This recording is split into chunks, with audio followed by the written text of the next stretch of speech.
പ്രധാനമന്ത്രി മോദി, അതായത് ഉക്രൈൻ സന്ദർശനത്തിന് ശേഷം, അതായത് നിങ്ങൾക്ക് നോക്കുവാണെങ്കിൽ, ട്വിറ്ററിൽ നോക്കുവാണെങ്കിൽ, സോഷ്യൽ മീഡിയ പ്ലാറ്റ്ഫോമിൽ നോക്കുവാണെങ്കിൽ, അദ്ദേഹം രണ്ടിടത്താണ് ബ്രീഫ് ചെയ്ത്. ആദ്യം ഏറ്റവും കൂടുതൽ പറയുന്ന അമേരിക്കൻ പ്രസിഡന്റിനോട് ബ്രീഫ് ചെയ്തു.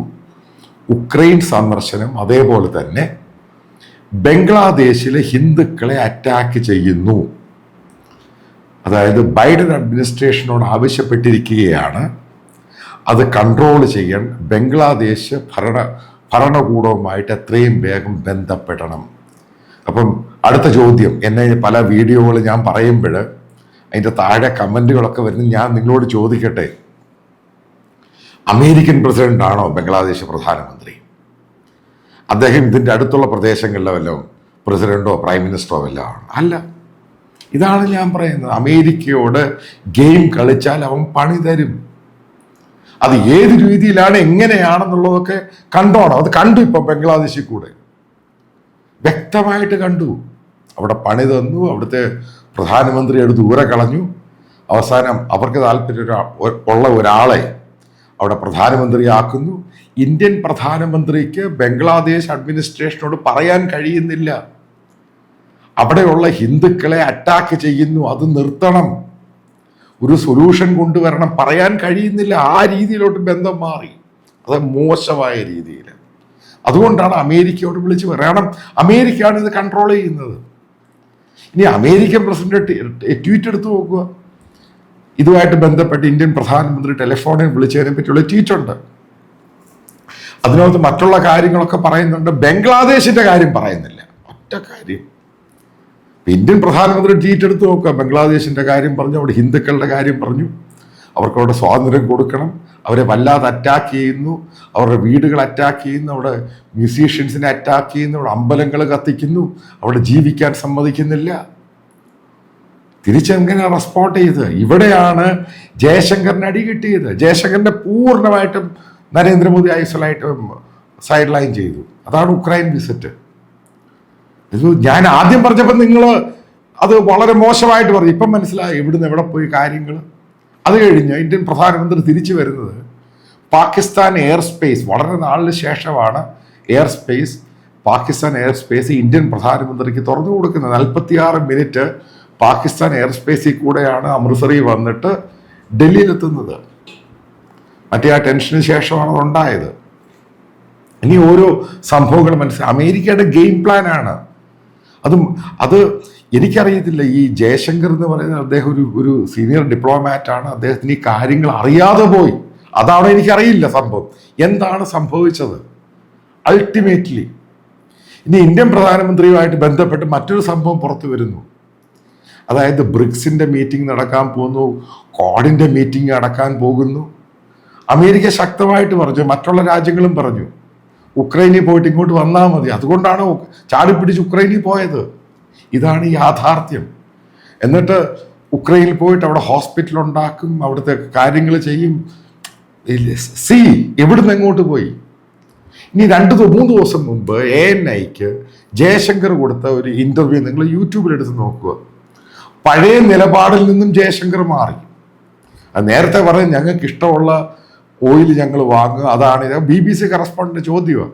പെട്ടെന്ന് ജയശങ്കർ പറഞ്ഞു, ഇന്ത്യ ഏറ്റവും കൂടുതൽ ഓയിൽ കൺസ്യൂം ചെയ്യുന്ന രാജ്യമാണ്. കാരണം ഇവിടെ ഓയിൽ പ്രൊഡക്ഷൻ ഇല്ല, വളരെ കുറച്ചേ ഉള്ളൂ. അതുകൊണ്ട് ഞങ്ങളുടെ ആവശ്യത്തിന് വേണ്ടിയാണ് വാങ്ങിയത്. പെട്ടെന്ന് മാറി, സ്റ്റാൻഡ് മാറ്റി. നേരത്തെ അങ്ങനെയല്ല പറഞ്ഞത്. യൂറോപ്യൻ രാജ്യങ്ങളും മറ്റുള്ള രാജ്യങ്ങളും പലയിടത്തുനിന്നും വാങ്ങുന്നുണ്ട്. ഇന്ത്യയുടേതായ സ്വാതന്ത്ര്യമുണ്ട്, ഇന്ത്യ വാങ്ങും. അത് മാറ്റി.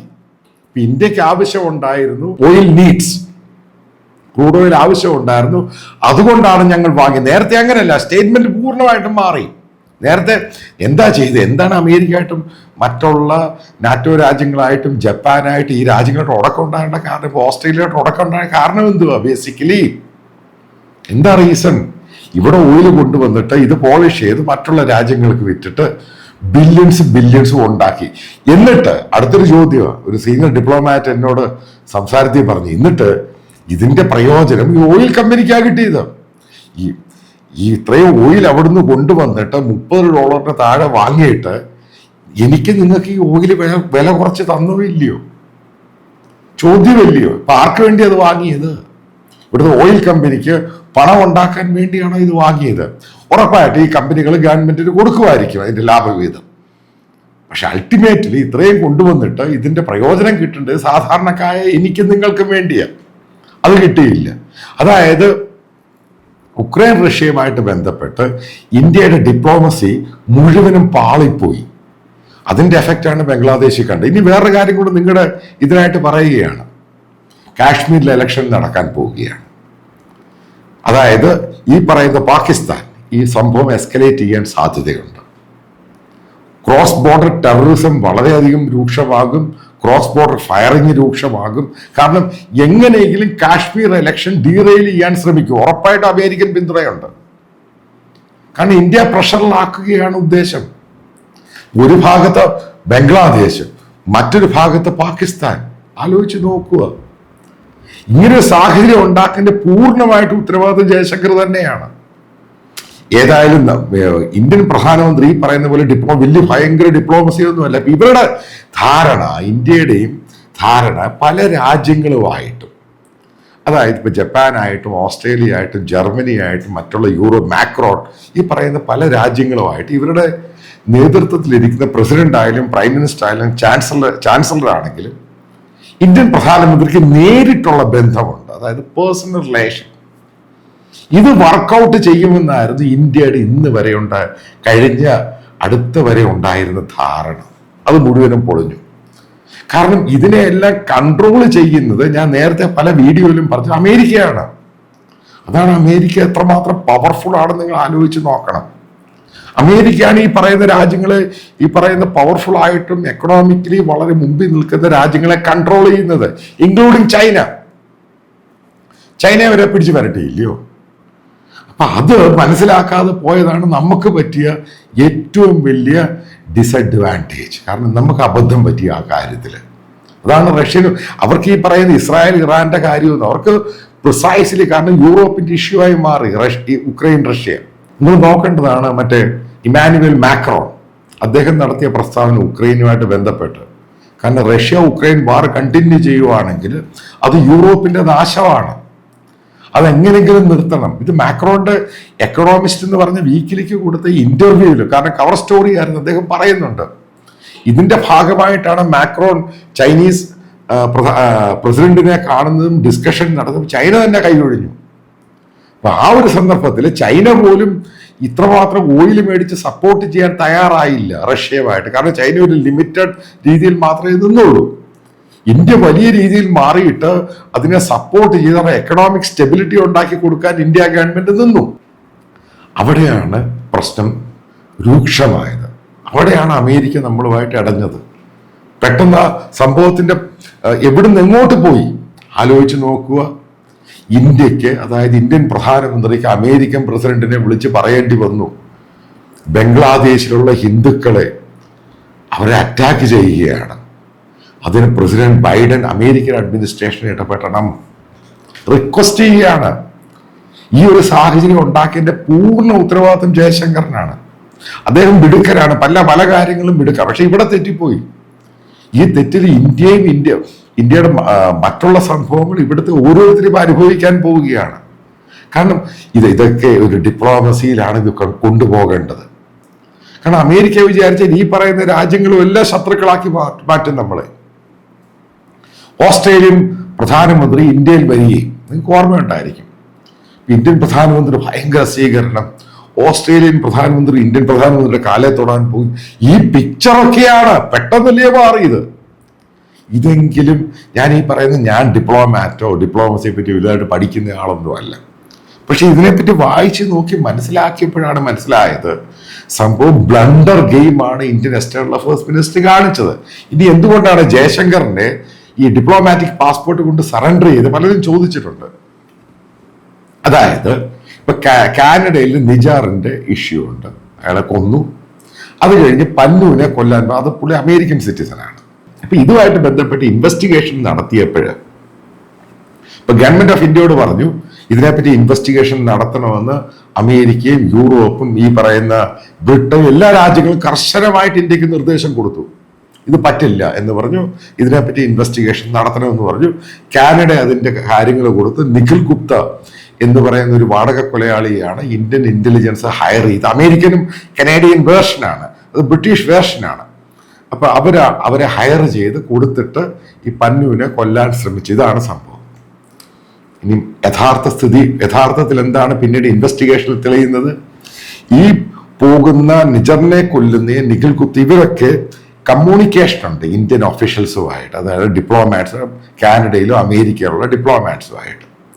അപ്പൊ അവര് പിന്നീട് വിളിക്കുന്ന ഇന്ത്യൻ എക്സ്റ്റേണൽ അഫയേഴ്സ് മിനിസ്ട്രിയിലാണ്. അതായത് പലരും ജയശങ്കറുമായിട്ട് നേരിട്ട് സംസാരിച്ചു. ഇതായി കണക്ടിവിറ്റി. അപ്പം ഇൻവെസ്റ്റിഗേഷൻ വന്നു കഴിഞ്ഞപ്പോൾ അമേരിക്കയും ഈ പറയുന്ന രാജ്യങ്ങളൊക്കെ പറഞ്ഞു ജയശങ്കറിന്റെ ഡിപ്ലോമാറ്റിക് ഇമ്മ്യൂണിറ്റി അവർക്ക് ഇനി പറ്റില്ല. ഇൻവെസ്റ്റിഗേഷൻ കഴിയുന്നിടം വരെ ജയശങ്കറിന്റെ ഡിപ്ലോമാറ്റിക് ഇമ്മ്യൂണിറ്റി മാറ്റും. അതായത് അദ്ദേഹം ഡിപ്ലോമാറ്റിക് പാസ്പോർട്ടുമായിട്ട് ഈ രാജ്യങ്ങളിൽ പോവുകയാണെങ്കിൽ അവിടെ കയറ്റില്ല എന്ന് പറഞ്ഞു. പകരം ഓർഡിനറി പാസ്പോർട്ടായിട്ട് പോകണം. അത് എന്നെയും നിങ്ങളെപ്പോലുള്ള പാസ്പോർട്ടായിട്ട് പോയാൽ മാത്രമേ ഈ രാജ്യങ്ങളിൽ എൻട്രി ചെയ്യാൻ പറ്റൂ. ഈ രീതിയിലാണ് അയാൾ ഉണ്ടാക്കിയെടുത്തത്. അബദ്ധം കാണിച്ചു. പാകിസ്ഥാനിലും ഇവിടൊക്കെ കാണിക്കുന്ന പോലെ ഒരു അമേരിക്കൻ സംഭവത്തിൽ കയറി കളിച്ചു കഴിഞ്ഞപ്പോഴാണ് പ്രശ്നം തീവാറി. ഇതിന് അടുത്തൊരു സംഭവം ഞാൻ പറയട്ടെ. ഞാൻ ഈ അമേരിക്ക പോയി ഏകദേശം 15,000 കിലോമീറ്ററോളം വെസ്റ്റിലാണെങ്കിലും ഈസ്റ്റിലാണെങ്കിലും ബൈ റോഡ് സഞ്ചരിച്ചു. അപ്പം അതിനറിയാൻ സാധിച്ച ഏകദേശം 25 മുതൽ 30% ട്രക്കുകൾ, വലിയ ലോറികളുണ്ടല്ലോ, ഇത് ബിസിനസ് മുഴുവനും കൈകാര്യം ചെയ്യുന്നത് പഞ്ചാബിലുള്ള സർദാർമാർ, പഞ്ചാബികളാണ്. അതായത് അമേരിക്കയുടെ 25% ട്രക്ക്. ഈ ട്രക്കിലൊക്കെ വിട്ട് ജയ് പഞ്ചാബ് എന്ന് എഴുതിയിട്ടുണ്ട്. അത് ഇംഗ്ലീഷ് എഴുതിയിട്ടുണ്ട്, അവർ പഞ്ചാബിൽ എഴുതിയിട്ടുണ്ട്. എന്നിട്ട് ഖാലിസ്ഥാന്റെ ബിദ്രംവാലയുടെ ഫോട്ടോ തോക്കുമായിട്ട് നിൽക്കുന്നത്. ആലോചിച്ച് നോക്കുക. ഇത് പൂർണ്ണമായിട്ടും ഇല്ലാതായ സംഭവം വീണ്ടും ഉണ്ടായി. അതായത് പഞ്ചാബ് ഇഷ്യൂ ആകാൻ പോവുകയാണ്. എവിടുന്ന് എങ്ങോട്ട് പോയി ഈ സംഭവം? ഇത് പെട്ടെന്ന് ഈ സംഭവം ഇത്രയും പെട്ടെന്ന് കയറി വന്ന, ഇത് കഴിഞ്ഞ 1 വർഷത്തിനുള്ളിൽ കയറി വന്ന ഈ സംഭവം. അപ്പൊ അവിടെ എൻ്റെ 2-3 സുഹൃത്തുക്കളായിട്ട് ഞാൻ സംസാരിച്ചു കഴിഞ്ഞപ്പോൾ അവിടെ പഞ്ചാബി റെസ്റ്റോറൻറ്റിനകത്ത് മുഴുവനും ബിദ്രംവാലയുടെ ഒക്കെ ഫോട്ടോ വെച്ചേക്കുക. അതായത് അമേരിക്കയിൽ നേരത്തെ പാകിസ്ഥാനിലാണ് ഈ സംഭവം ഉണ്ടായത്. ഇപ്പൊ അമേരിക്ക ഉറപ്പായിട്ട് ഗവൺമെന്റിന്റെ കണ്ടടച്ചിട്ട് തന്നെയാണ് ഈ സംഭവങ്ങൾ ഉണ്ടായേക്കുന്നത്. അതിനവർ പറയുന്ന മനുഷ്യാവകാശം എന്ന രീതിയിലോട്ട് പോവുകയാണ്. ഇപ്പം ഗവൺമെന്റ് ഓഫ് ഇന്ത്യ എത്രയും പെട്ടെന്ന് ഇടപെട്ട് ഈ സംഭവത്തിനൊരു പ്രോപ്പർ സൊല്യൂഷൻ ഉണ്ടാക്കണം. അല്ലാതെ റഷ്യയായിട്ട് സഹകരിക്കുന്നൊന്നും അല്ല എൻ്റെ ഇഷ്യൂ. ഇന്ത്യ എന്ന് പറഞ്ഞ രാജ്യത്തെ പിന്നോട്ട് കൊണ്ടുപോകുവാൻ ഇതൊക്കെ കാരണങ്ങളാകും. ഇതേപോലെയുള്ള പല ഇഷ്യൂസ് കയറി വരും. പല ഇഷ്യൂസ് ഇപ്പം തമിഴ്നാടിൻ്റെ സൗത്തിൻ്റെ ഇഷ്യൂസ് കയറി വരുന്നു. കർണാടകയുടെ ഒരു മന്ത്രി പറയുന്നു അവർക്ക് സെപ്പറേറ്റ് കർണാടക വേണം. ആന്ധ്രയുടെ ഇഷ്യൂ കയറി വരും. ആസാമിൻ്റെ ഇഷ്യൂ കയറി വരും. ആലോചിച്ച് നോക്കുക. കാരണം ഇന്ത്യ വലിയൊരു മഹാരാജ്യമാണ്. നമ്മളൊരു കൊടി അങ്ങ് നിൽക്കുമ്പോൾ അതിൻ്റെ താഴെയാണ് ഞാനും നിങ്ങളും ഒക്കെ ഇന്ത്യക്കാരായിട്ട് നിൽക്കുന്നത്. വിവിധ ഭാഷയാണ്, വിവിധ സംസ്കാരമാണ്, പലതും പലതാണ്, പക്ഷെ ഇന്ത്യക്കാരാണ്. പക്ഷെ ഇതിനകത്ത് അന്തഛിദ്രം ഉണ്ടാക്കാൻ വളരെ എളുപ്പമാണ്. അത് ആദ്യം മനസ്സിലാക്കുക. അതുകൊണ്ട് തന്നെയാണ് ഒരു ഇന്ത്യക്കാരനെ, ഇന്ത്യയെ സ്നേഹിക്കുന്ന ആളൻ പറയുകയാണ് അതിനൊരു മൂന്നാമത്തെ പാർട്ടിക്ക് അത് ഇവിടെ കളിക്കാൻ വേണ്ടി സാഹചര്യം ഉണ്ടാക്കി കൊടുക്കരുത്. ഓവർ സ്പാട്ടായാൽ ഇതിനേക്കാളും വലിയ പ്രശ്നമായി മാറും. അതാണ് ജയശങ്കറിന് കിട്ടിയ താക്കീത്. അതിന്റെ പേരിലാണ് ഇപ്പൊ മോദി മന്ത്രിസഭ പൂർണ്ണമായിട്ട് ജയശങ്കറിന്റെ പല കാര്യങ്ങളും ഒതുക്കി അങ്ങ് മാറ്റിവെച്ചു. കാരണം കൂടുതൽ ഇനിയും സജഷൻസ് ഉണ്ട്. അതാണ് പലയിടത്തും കൊണ്ടുപോകാതിരുന്നത്. ഇതാണ് അതിന്റെ കാരണം.